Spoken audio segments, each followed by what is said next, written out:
دوستانو سلامونه نیکی هیلې نن تاسو ته زه په دې ویډیو کې درښایم چې موږ څنګه کولی سو خپل د صفحې څخه یا خپل د فیسبوک څخه ماسټرکارډ لرې کړو.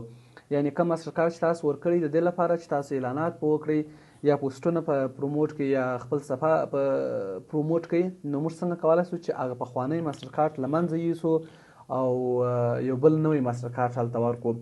د دې لپاره چې موږ دا کار وکړو راځو لومړی فیسبوک خلاصوو. له هغه څخه وروسته راځو دلته دغه درې لینه چې دي دغه درې لینه موږ تاسو باندې کلیک باندې وهو. له دې څخه وروسته راځو سیټینګ اینډ پرایوسي چې ده پر دې باندې کلیک وهو. سیټینګ اینډ پرایوسي له هغه څخه وروسته بیا سیټینګ ته راځو. کله چې سیټینګ ته رالو دلته یو آپشن دی د پیمنټس په نامه باندې پیمنټس باندې کلیک وهو. دلته تاسو دوستانو لاندې دغه څو آپشنونه تاسو وینئ. که موږ وغواړو چې هغه پخوانی ماسټرکارډ له منځه یوسو نو دلته راځو فیسبوک ایډس منیجر باندې کلیک وهو.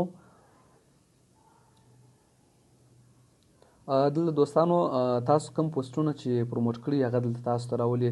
تاسو به راسئ اخر ته د بیلینګ به ووهئ، پر بیلینګ باندې به کلیک ووهئ.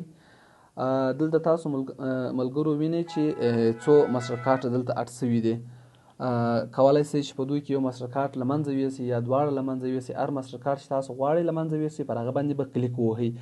مثلا دغه یو ماسټرکارډ زه اوس له منځه وړم، پر دې باندې مې کلیک ووهئ. دلته تاسو وینئ ریموو لیکلی دی. کله چې دا ریموو باندې کلیک ووهئ اوکې کړئ نو ستاسو دغه ماسټرکارډ به له منځه ولاړ سي.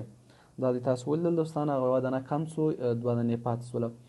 هیله ده چې تاسو پوه سوي یاست او که کوم مشکل ستونزه وي نو په کمنټ کې راته ولیکئ موږ ته. مننه دوستانو.